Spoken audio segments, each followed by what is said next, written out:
Hello you beauties, it's Ruby from dottydelightful.com. I am an artist and zine maker and designer. So if you are looking for things to be designed for you and for your business, get in touch with me because I've got some spaces open for April. Anyway, enough of that about me. I am sitting today in a different spot on my comfy massage chair in my little book corner. That's where all the zines are for sale, and these are all my books that I read, and it's quite cozy. So I thought today I would answer the questions that you put on my last video, which is all about the new allotment. And you commented loads, which is fantastic. Thank you for all your comments. It was so lovely to read. And yeah, lots of you put questions into the comments. So I thought I'll go through and answer them today.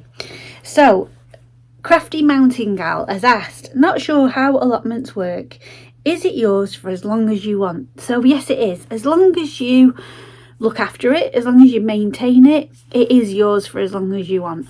And I had a previous allotment many years ago with a friend in Blackpool, and they were very strict, really strict. They did inspections every few months to make sure your grass was a certain height and all this kind of stuff.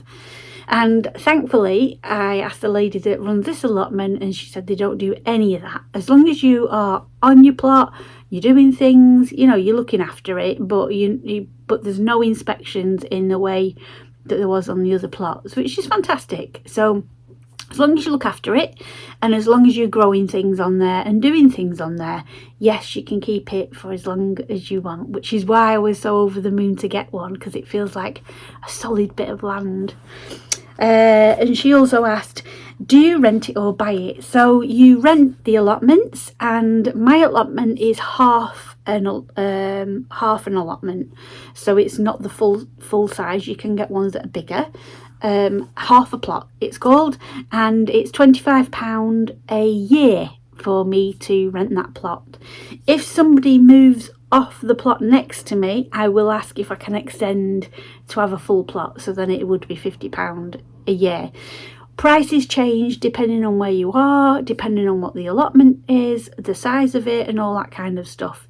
So that's just what I pay for my plot. Can you access it year round or just spring through harvest? You can be on there as much as you want. You can be on there first thing in the morning till last thing at night, any month of the year. The only rule is you're not allowed to sleep over in your shed. So yes, I'm so excited, and it's 5 minutes walking distance. She asked, is it 5 minutes drive or walking? It's walking, 5 minutes walking, like 1 minute in the car. So we do take the car sometimes if we're full of tools and plants and stuff like that. We have popped up in the car just to make it easier for carrying. So thank you, Crafty Mountain Gal, for your questions. Now, somebody else was asking me questions as well. Are you thinking of herb beds? So this is Shirley and Rigby Jones. I am going to grow some herbs in between planting. So I do have lots of herbs growing here in the yard, and I think it's easier, to be honest, because when you're cooking, I can just nip out and pick some and use them for dinner. But I found a massive patch of mint today on the plot. So when you're planting mint, you're meant to plant it in a container because it's very invasive and spreads everywhere, and the people before me didn't do that, so it is all over. There's loads of mint. Oh my gosh, it smells so good. And that's fine because I love mint tea. I've got loads of friends that love mint tea. We use mint a lot. I am going to put some lavender on the allotment as well, and I'm going to put my rosemary bush on the allotment because it's tiny here. It doesn't get much sun and it doesn't grow very well, so I'm going to pop that on the allotment as well and see if it grows bigger. So there are going to be herbs, but they're going to be interplanted, not just like one bed and then, you know, all the other stuff. Let's have a look at the other questions.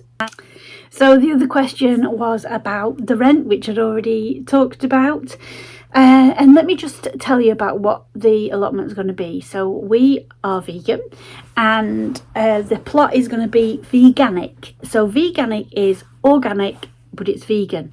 So a lot of people don't realise this, that when you buy organic fruit, veg and fruit from this country, from the UK I'm talking about, because that's what I know for sure, they use, it's called effluent wastewater, and it's from the abattoirs. When they're killing the animals at the abattoirs and they get all that runoff with all the blood and guts and everything, they give away or sell that water to farmers and to farms, and they spray that on the crops. So even when you think you're doing the best that you can do, and you're buying organic food, it still has animal products on it. So veganic is places that don't use any animal products. There are some growers that do it. The nearest one to me here is Growing with Grace. They don't use any kind of animal products on their farm, and that's what my plot's going to be. So there'll be no fish blood or bone meal or anything that used. So it's going to be all nice for us. The other thing which I won't be using, which I'm guessing you already know, I won't be using any kind of weed killer, no pesticides, no harsh chemicals. There'll be nothing like that at all. And I did ask the lady that runs the plot about people using weed killer on the plot, and she said it isn't banned, but very few people use it. So I'm really glad about that. I've spoken to the neighbours and things like that next to the plot, our plot, and they don't use it, so I'm pleased. Pardon me. So we won't be using anything like that. We will be doing everything as permaculture as possible.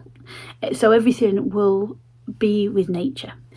Now, doing that, sometimes you get pests, which is very annoying, and they eat things, which is also very annoying. And today, when I was on the plot, I found a red ant nest. Now, red ants are the bitey ones. They're the ones that are very annoying. Black ants, don't mind. Come and go, do whatever you want, black ants. Red ants, they're very annoying. So if you have got red ants on your allotment, or you've come across them in the UK, because as I know there's different types of red ants all over the world, these are the ones in the UK.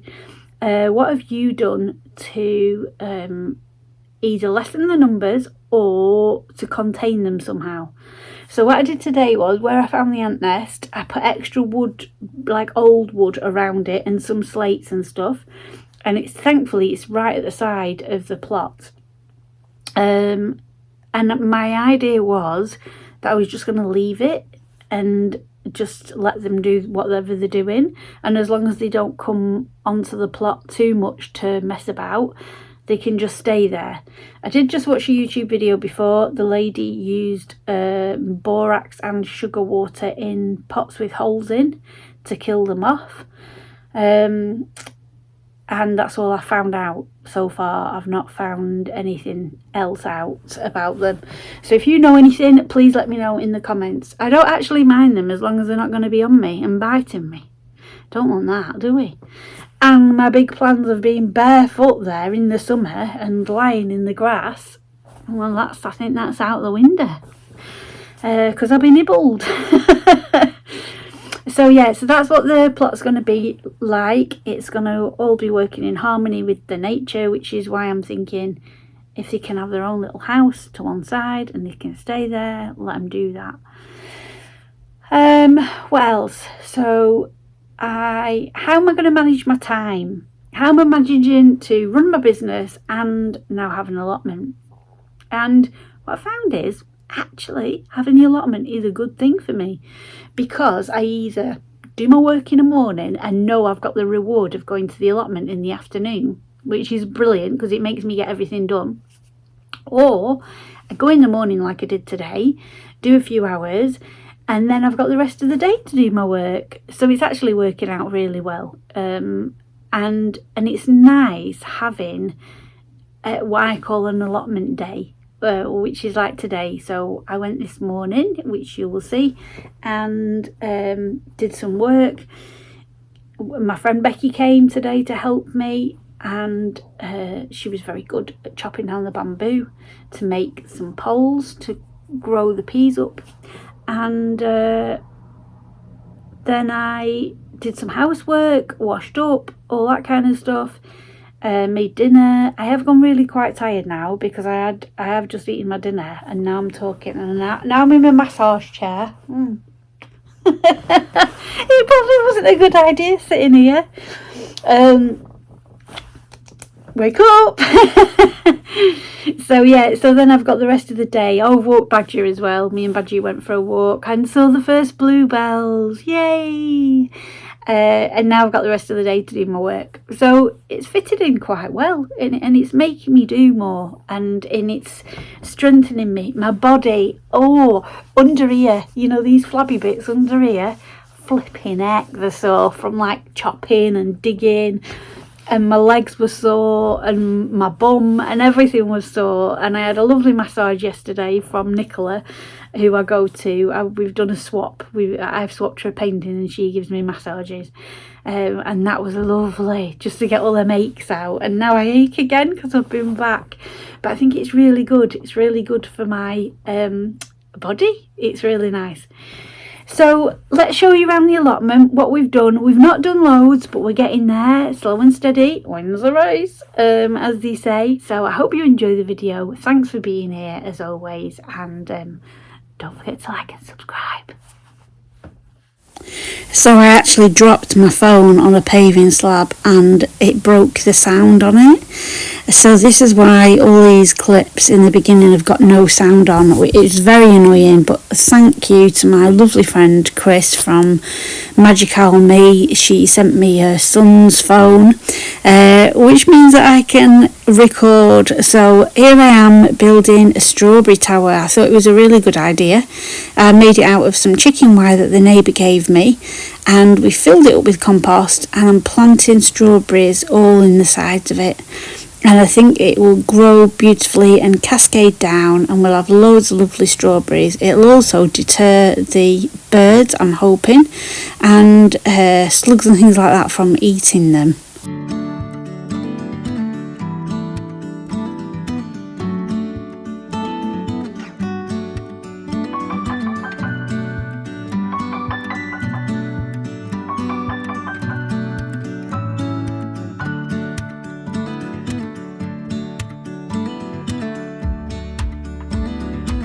Tom dug this bed over. It took him hours, bless him. It was full of stones and rocks, and we've planted potatoes in there.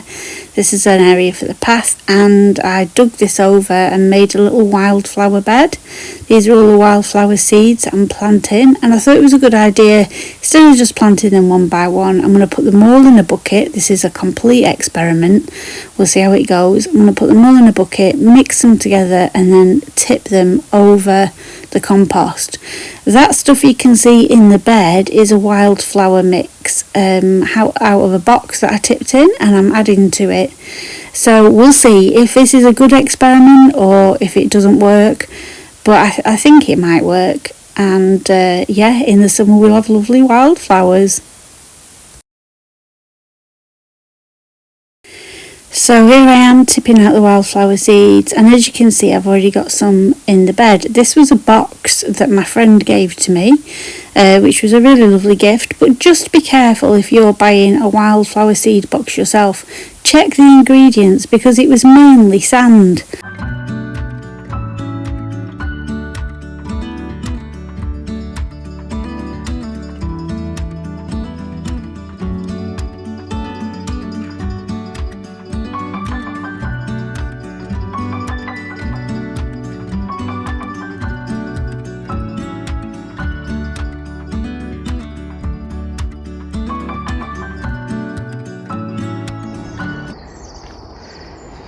Okay, so a few things have been happening at the allotment. We've got kale gone in down there, and also broad beans and French beans. I'll listen to your advice, and I've used the bamboo to make canes. And then this is the bed that's got all the potatoes in it. Let's go around here. I've been collecting all the plastic and rubbish and putting it there. And then the potatoes are doing quite well actually. To say we only planted them a few days ago. This is where the path's going to be. So that's not staying, it's just to show. And then we've got this wildflower bed, which hopefully will come up really lovely. My strawberry tower, as you saw me making, I think it might be a bad idea because it's really dry. So I've just watered that, and I've been transplanting the flowers that were dotted everywhere. It's got lupins and daffodils. Put some more lupins over there.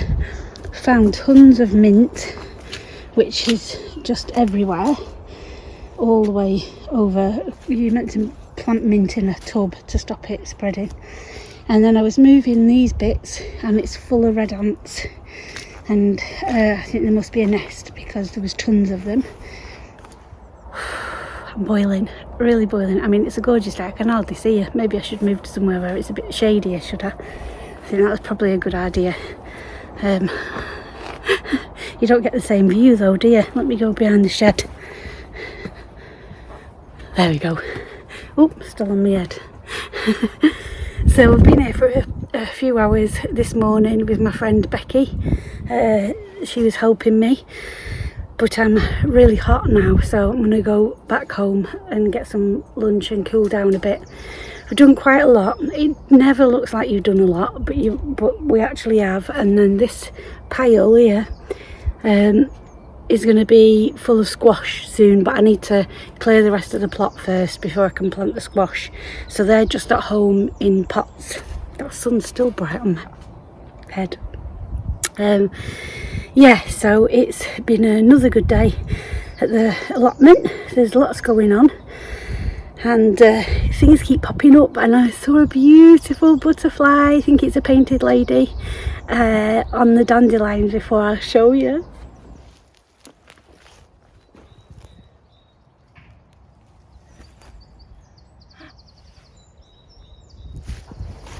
So the rhubarb Tom planted the other day is doing really well, which is good, and that's the original one that we showed you. But I also found another rhubarb. Where's it gone? It's in here somewhere. It could be anywhere. There's just stuff everywhere. Where's the rhubarb? Where's it gone? Let me see. I just spotted it before. Oh, here it is. I found it. Here it is. Another rhubarb. Amazing. So we're gonna transplant that one to the fruit forest over there, but not today. I'm gonna go home.